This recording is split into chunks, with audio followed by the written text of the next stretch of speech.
Hi, everyone. Stephen Van Tassel here, wildlife control consultant, bringing you another episode of Living the Wildlife as part of the Pesky podcast family. We're really glad you're joining us today. So we have no sponsors for our program. If you want to be a sponsor, definitely reach out to me at wildlifecontrolconsultant@gmail.com and join the revolution as part of the Pesky podcast. Well, today, very pleased to bring on someone that I've known for a while, Ron Jones of, let me get this straight, ACP, Rednecks Pride, Game Calls, and Outdoor Sense.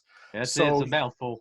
All right, he's out of New Jersey, and he has been making baits and lures since 2000 as a business, but he's been working the alchemy and the chemistry since back into the 80s. So he has some definite experience. So we're bringing him aboard because, let's face it, everyone loves bait and lures because it's like a chemistry set for adults, isn't it? I mean, where we just try to find that magic potion to bring the animals in. So why don't you introduce yourself, Ron? Well, I'm Ron Jones. I'm from New Jersey. I've been a fur trapper since I was 10 years old. I'm 61, so you can do the math yourself. Wow. About 1979, I started doing wildlife control as a service. Started out as predation and depredation work, and then we, by the early 80s, started to get forced into squirrels. And my love was always the fox and the raccoons and the skunk work. Mm-hmm. But you got to make money. So by the late 80s, I was doing a lot of squirrels. And Steve, that's where you remember I got my nickname, the Squirrel Man. Squirrel Man, yeah. I was hoping you were going to write that book. Yeah, well, that's hard. Yes. But so we've been at wildlife control since 1979. About I guess it was 85, I realized that the old proven trap line baits and lures that I was using with the foothold traps, and we lost our foothold trap in 1984, mm-hmm. and we had to stop using it in 1986. Okay. And then that's when we went to the at that point it was called a non-lethal body gripping retaining snare. Okay. Right. Now we call it a cable restraint, but it's not it doesn't have the same regulations as most of the places do, but we use a cable restraint now. But in 1985, I noticed that my proven foothold baits and lures, and good lures, right. Jameson's, Carmen's, Blackie's Bland. I mean, these guys who mm-hmm. I based my livelihood on. I hate to say it that way. Right. I couldn't catch a cold in Alaska with my pants down in cages, and yet if I threw a cupcake in there, or if I threw a chicken bone or whatever you want to say, some type of an edible food, I could get a critter in there. So that got me into thinking and into the bait and lure manufacturing, or trying to manufacture, and it took me 2 years. But in 1987 is when we came out with at that point we called it Nutter Butter and Nomos, which was the first two baits we came up with, which was for squirrels. We quickly changed our Nutter Butter to Got Her Done, and so now that's what you got. The Got Her Done and the Nomos is what launched me into the bait and lure manufacturing, if you will. Okay. We didn't make bait and lures to sell. My goal, and if you remember, Steve, 90s when we was talking at the Connecticut and all these wildlife control conferences, you didn't see me at the table selling my baits and lures. My mouth was shut about that stuff. I believe that's true. It's going back in some dark ages there. Yeah, to be sure. And actually in probably about 93, 94, something like that, some of the bait and lure manufacturers that was dabbling or buying baits and lures, if you will, and selling them to the industry, the wildlife control industry, mm-hmm. they was buying my product in bulk and then putting my baits and lures under their name, under their label. Sure. And I was happy with that because I didn't want my competition to know what I was doing. From. Oh, interesting. So it wasn't until the late 80s or late 90s, I guess, that my youngest son said, "Dad, I'm willing to help you." He was getting up in, his teenage years, and so that's when we started to really push the baits and lures. Critter Control handled my baits and lures under my name in the late '90s. Hmm. That's when we more or less started to sell to what I called the competition at that point. Well, let's talk a little bit about what makes so let's talk about your bait philosophy, I guess, in terms of how that is exemplified by your company. How does your baits differ from the competition, of which there's a lot out there now? I mean, it's kind of a pretty densely Yeah. populated. It's thick. Yeah, this is probably going to get me in trouble. Okay, well, that's I don't want to get you in trouble, but in terms No, of you know what I'm saying. how do we help? What advice would you give to most wildlife control operators, particularly Well, a no, lot of pest controllers? I'll answer your Started. question because I was Okay. probably the first one, realistically, to come out and actually market to the wildlife control industry a taste bait and lure. Okay. Okay. I'm not saying there wasn't any out there, but I was probably one of those first guys in the late '90s when I started really pushing it, and then 2000 really getting into it. That's when I started to talk about the taste baits and lures versus the smell baits and lures. Okay. And that's probably even today, how many years later, 30 some years later, Mm-hmm. that's probably still the most misunderstood portion of all baits and lures. Because the average fur trapper or the average guy who learned from a fur trapper or reads a book or whatever, their mind is saying the animal's going to come into the smell. And that's true. Right. Okay. When you're dealing with a foothold trap or you're dealing with those tools or those methods, the smell and eye appeal, okay, Mm-hmm. but the smell is what makes the animal commit itself. Right. And if you look at the bottles on your smell baits and lures, that would be your top, the top line, trap line baits and lures of today. Okay. What's the number one instruction they're going to tell you? Catch the animal before it gets to the bait or lure. Okay. Well, what we learned through a lot of humble situations that with cage traps,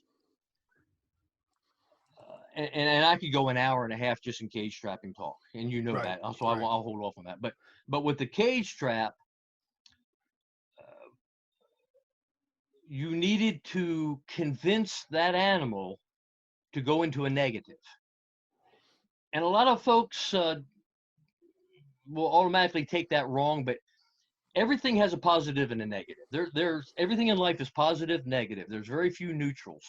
So when you get it, so that trap, it's an enclosure. That animal knows that. Mm-hmm.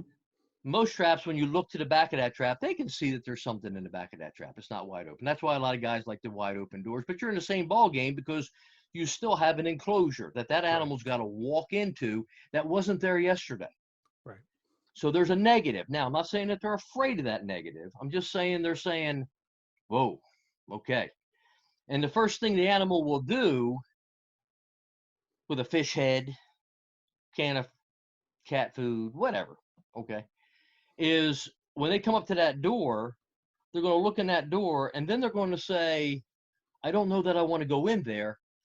And if you sit and watch most animals like this, they're going to go to the downwind side of that trap.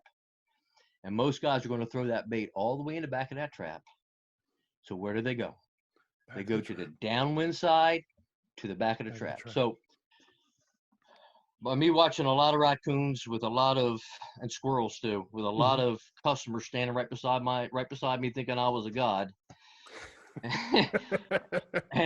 And seeing an animal come out of the trap, come to the front of the trap, go to the back of the trap, and then walk off. If you've never been there, don't. Right. Okay. Yeah. It's humiliating. So that's what got me to think about. All right, if I took a piece of cake and threw it in the trap, he worked harder for it, but he won't work harder for the smell bait and lure. Why? So I started to look into that and started to study that and watching animals. And that's where we came up with our baiting strategies. And we'll get into that later if you want to. But the main focus is I found out that if I give that animal a little bit, just a little bit, outside that trap, that it took it took a little bit of that negative away. And if I gave him a little bit more on the lip of the trap and then gave him and more or less teased them into the trap, if that making sense to you? All right, you're chumming them, right? Yeah, if I teased them into the trap, it's taking the negative away. And I saw that same raccoon or that same squirrel that for 3 days straight was walking to the outside of the trap and wouldn't go into the trap.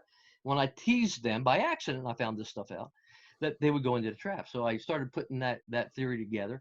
And what I realized was this, the smell baits and lures, the proven trap line baits and lures that you shove down the hole underneath the cow pie, Right. whatever, it pulls the animals in. They're super, super strong, but if the animal tasted it, they backed off of it. So I made a bait, nomos and got her done, which was taste for the food, make them want to eat it. Right. And then I also noticed that if I took 2 or 3 taste baits, and again, if we get talk about the baiting strategies, I never set. I go 2, most of the time 3 baits per cage. Wow. And I go 3 or 4 lures. Now, you're thinking, oh my goodness, how much are you using? Yeah, that's a lot. Realistically, the amount of bait I'm using with all 4 of those, all 3 of those baits is probably less than the average amount of bait that the guy is using throwing it in the back of the trap, because I'm using on the lip, I'm using about a pea size. Out in the front of the trap, I use about a pea size. Right up to the pan, if I need to, I might put another pea size there. On the pan itself, I'll put maybe a lima bean, and behind it, I might put a walnut. Okay? And I'm doing that with all 3 baits and lures, or all 3 baits, but I'm segregating them. So left, right, center. The 3 baits are left, right, center. They're segregated. And we do that all the way back in. Now, my wife, she does a little bit different than me, and she's been helping me for about 3 years out in the field. And I might add that she has caught 100 groundhogs in the last 4 weeks. Wow. Using the 3 bait, 4 lure system. And what it takes is it convinces that 80%, and you've heard me talk about the 80-20 concept. It takes that 80-20 concept, and the 80% is more eager to go in because they're dumb and they're going to go in. Okay. Right. But the 20%, what I'm doing for is the 20%ers. The 20%ers are the ones that's been there, done that, and don't want to do it no more. Okay. So by doing this, teasing them in, snacking them in, don't feed them in, snack them in. Snack them in. I'm taking that negative from the cage. And I found that with cage straps, me personally, and that's just me personally, I want a sweet taste bait and a sweet taste lure probably 90% of the time, and that's winter or summer. Okay. Even on the trap line, because I still fur trap. I don't fur trap for the big money anymore. Of course, there's no big money anymore. No big money anymore. That's all gone. Yeah, unfortunately. But I use the fur trapping every winter to bring me back into what I call the basics. Okay. Every year, many of the old timers, and you probably will remember, Boda. Okay. Boda. Okay. Okay. That name sounds familiar. Yeah, in the late 80s or early 80s or whatever, I was at, I believe it was Hughesville Convention. And I remember sitting at his table and we was talking about catching critters and all that. And he said, Ron, every 5 years I go back to basics. And I went, why in the world do you do that? And he said, because every 5 years, the animals will change their pattern. They will change their habits. They will change their behaviors. He said, but more important than that, every 5 years, I've picked up bad habits and I don't even know it. By going back to basics every 5 years, he told me, I can pick up those bad habits. I can see what I'm doing different that's good. And then I can see what I'm doing that's wasting time and wasting effort, that's not working. And I can get rid of them and adapt and change and continue to grow or continue to produce better. Never Right. be happy with where I'm at. Sure. Never, ever, ever be happy with where I'm at. Let me recap a little bit for our audience here. And so the difference that you're talking about is that baits can be divided simplistically, obviously, down into two different types versus, the odor baits and the taste baits. And the reason why that's important is because in the fur trapping industry where you're using footholds, you don't need the animal to eat it. He just needs to get close enough to step on the trap. Boom, he's Correct. done. Where a cage trap, you've got to draw them all the way in to this box. Or That even dog proof traps and even they've got to commit boxes. a lot more. You've got to make them commit. Got to make You a know, commitment. and That's where the that's the taste key. comes in. And Yeah, so that's that's an where the taste important comes in. point because that has been mentioned so understand, guys, when you're out there, ask your bait manufacturer, whoever you buy your baits from, is this a taste bait or is this a smell bait? Because if it's a smell bait, you don't want to chum them in because they're going to taste it and it may be bitter. And Exactly. so make sure it's not about trashing one or the other. It's just making sure you know how to use which one you're using and make sure you're using it properly the way the manufacturer designed it to. So this is good stuff. So talk to me a little bit about you talked a little bit about the baits. Are you using this, 3 baits, 4 lure system because you have a lot of trap cautious animals in Well, yeah, your we're in state? Jersey. Let's face it. Every homeowner in New Jersey has a trap, and every homeowner in New Jersey catches animals and takes them out and turns them loose. Okay, so And you're then, dealing. and you know as well as I do, you and I have had many discussions on this, and we've talked about the trap shy, trap smart, and trap neutral. Okay, 80% are trap neutral, and then you're going to have the trap smart and trap shy. And I believe I don't know if you ever made that video, but I that's did. a Yeah, whole. and so I've mentioned your name because I took that information. I thought it was classic. Yeah, and that's a 2-hour talk just right then and there. But Yeah, going mine back to wasn't. going Mine back to that was like mindset. 3 or 4 minutes. Well, going back to that mindset though. Right. Okay. I'm using 3 baits that taste good because here's the number one thing that people do not understand. They understand it, they just don't think of it. And I asked the question: when an animal comes to your trap, is it hungry? And in the wildlife control field, especially in the summertime, the answer is no. Realistically, unless it's been in its den, in that attic, in the tree, wherever, whatever we're doing, whether Right. we're doing ADC or wildlife control, Yeah. when it comes out, it may be a little bit hungry, but it's not super, super hungry. Okay. And when it comes out, my gut feeling is, and I can't prove this because I haven't done any scientific studies on it. Maybe that's something you can do. Okay. But my gut is within the first hour and a half, okay, that animal's got his fill. He's already hit the cat food bowl. He's already hit the dog food bowl. He's already hit the trash can. He's past that famish stage, Right. if he was. Even in the wintertime, and you know as well as I do, knowing the fat that's on a coon and the squirrels and stuff like that, they're never really starving unless they're holed up for how many weeks? 4, 5, 6, 7 weeks, maybe. Then they're probably hungry.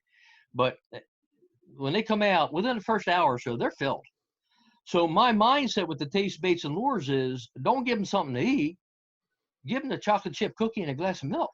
That's right. I gotcha. Yeah. And I think that makes sense because in an urban environment, there's food all over the place. Yeah, everywhere. Yeah. And so in that sense, you've got to give them that something special to make it worth their while. Right. And then by me doing the 3 baits, I don't know which bait they're going to want as a snack tonight. I don't know if they want cherry pie. I don't know if they want chocolate. And I love chocolate chip cookies. Right. Okay. Hot chocolate chip cookie coming right out of that oven with a glass of milk. Man, I tell you what, I don't care how full I am, I'm going to eat it. Okay. Right. I got to eat it. I may get sick afterwards, but I got to eat it. All right. Yeah. And that's what I'm trying to do with these animals, that when they come up, they've already had their cat food. They've already had their dog food. They've already had the trash, the Burger King or whatever. Mm-hmm. I want them to come up a kid in the candy store. And I use a philosophy.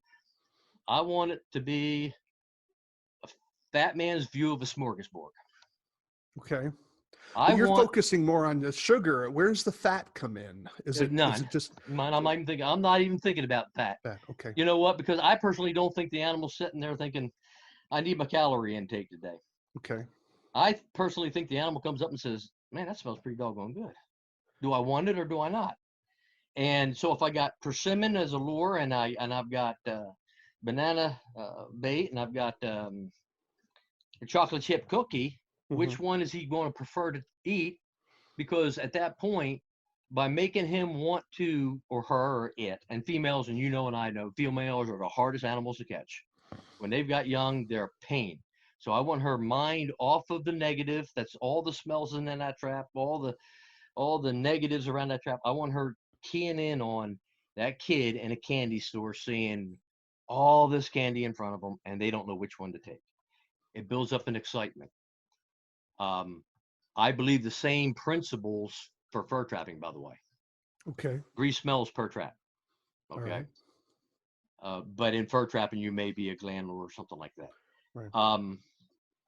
But in the cage trap, especially in the summertime or in a normal situation where the animal is wanting to snack on something, even if it's 1 o'clock in the morning.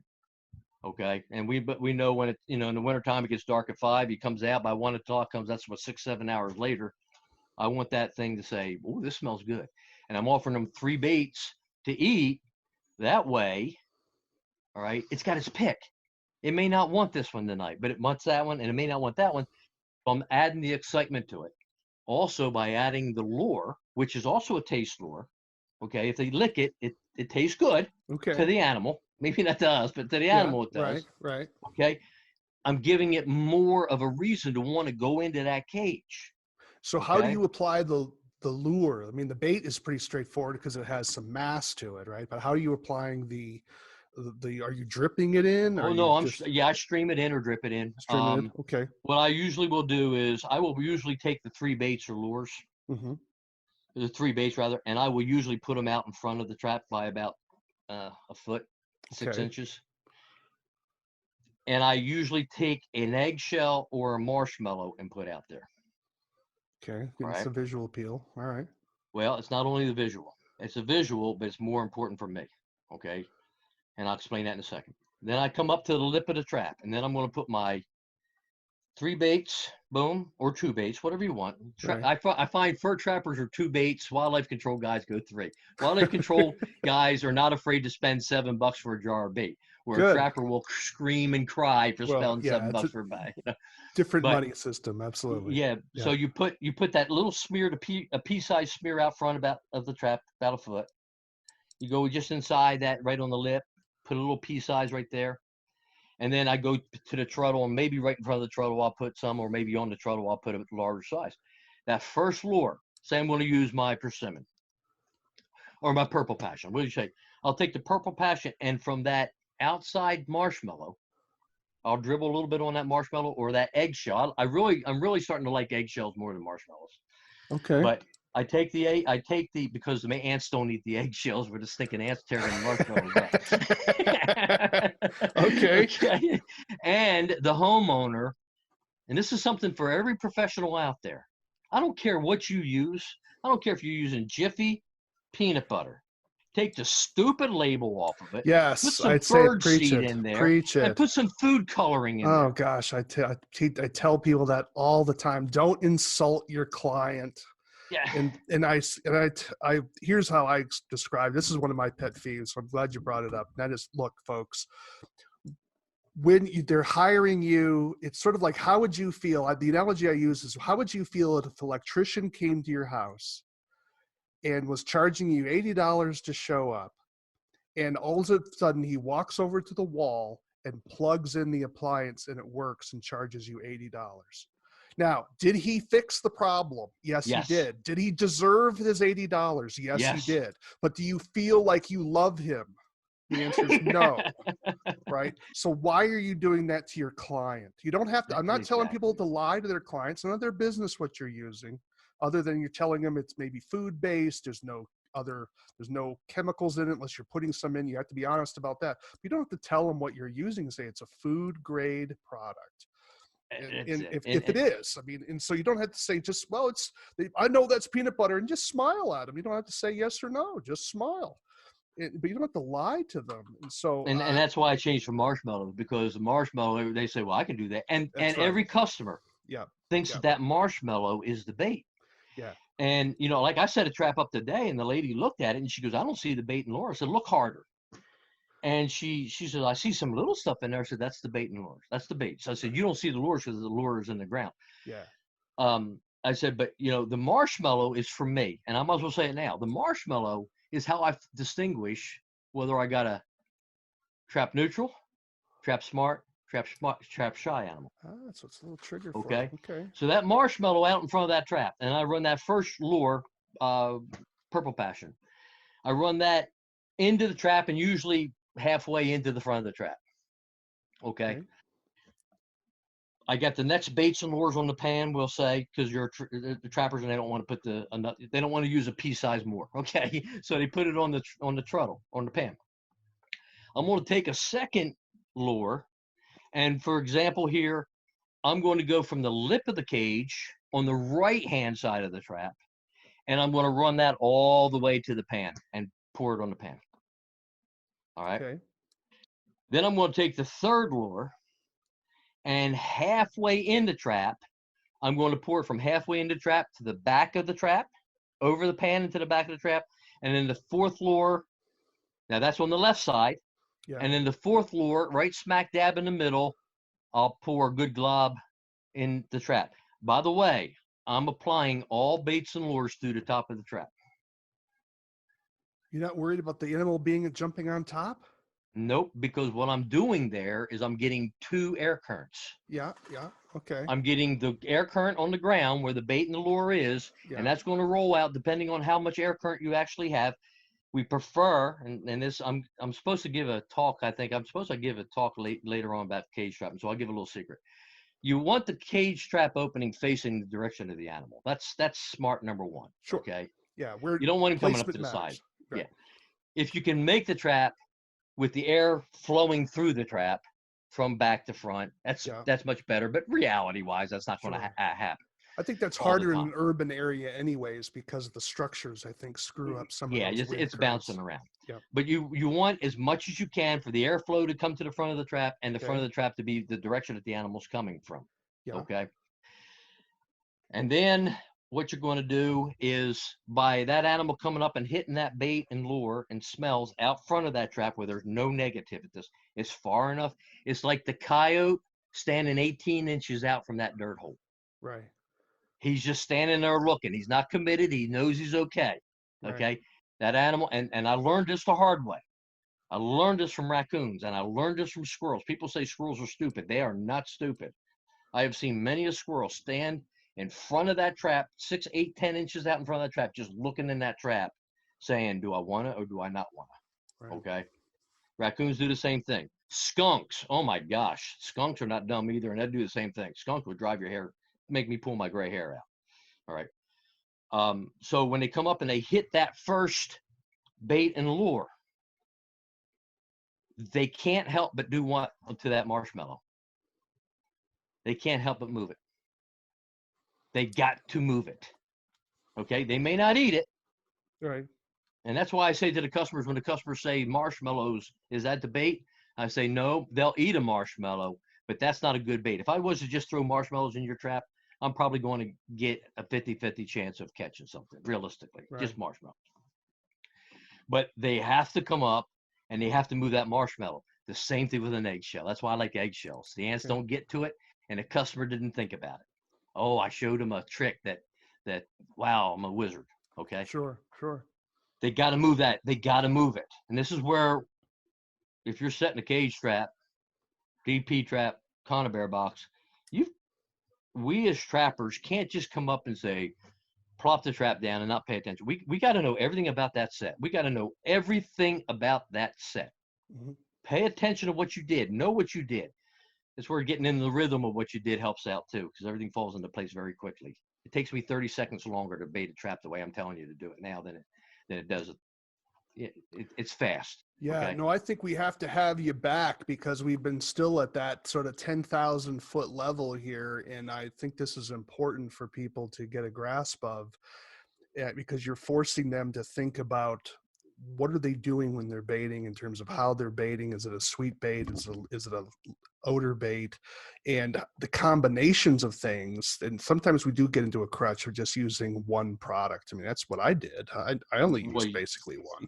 if I'm So, after Raccoon, I'm going to use Foxurine or Glenlure in the back well, of that we'll game. need to have you back and start drilling down into some of the specific lures for bait and lures for specific species and some of that. But I like some of the tactics here about mixing it up, especially as more and more people are dumping animals around, and now they've had a bad experience in this square thing, and now I don't know if I'm walking back into it again. And so it's becoming an issue, and it has been an issue for some time.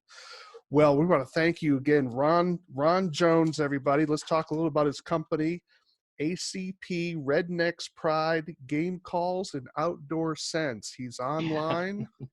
He sells products. Check him out. Look into something. You want to mix things up a little bit. I'm sure he'd be happy to get some traffic and get some sales and take care of your situation. You know, sometimes it helps to have a few things in the back of your truck that are just going to be used in situations where maybe you just want to do a little change up. I definitely think 5% of all of your work should be a little bit of experimentation, because you're not going to be able to improve your marketing in your work unless you're doing something different than all the competition. So you've got to make sure you're learning, and hopefully our Pest Geek podcast is part of that learning. Ron, thank you I so just want to much. say one thing, Rick, Yeah. right on. You hit the nail on the head, and I've been preaching this to all these guys I train and all that. We all start off at the same point. We know nothing.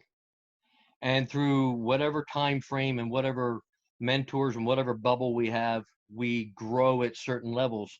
But we all come to a place to where we are happy with our results. Right. And as human nature, we stop. I couldn't agree more. Yes, it's a problem. And yeah, and I get it. Thank you, Ron. Hey, everybody, Stephen Van Tassel here, wildlife control consultant, living the wildlife. Why? Because we want you to live the wildlife, not be the wildlife. Thanks for listening to Pest Geek Podcast. Make sure that you subscribe to the channel. If you have a sponsor, you want to be a sponsor of the show, we'd be glad to have you. wildlifecontrolconsultant@gmail.com, wildlifecontrolconsultant@gmail.com.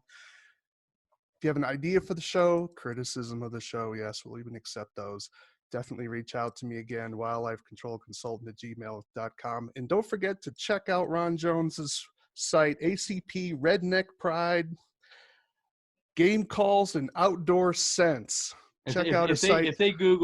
If they put in acpwildlifepro.net, they'll find me. There you go. Well, check them out. Tell them that we sent you over there from Pest Geek Podcast. Show him a little love. Check out some of his lures. Ron, we want to have you back. Thanks for sharing some of your ideas with us. Thank you for having me, Steve. Appreciate it.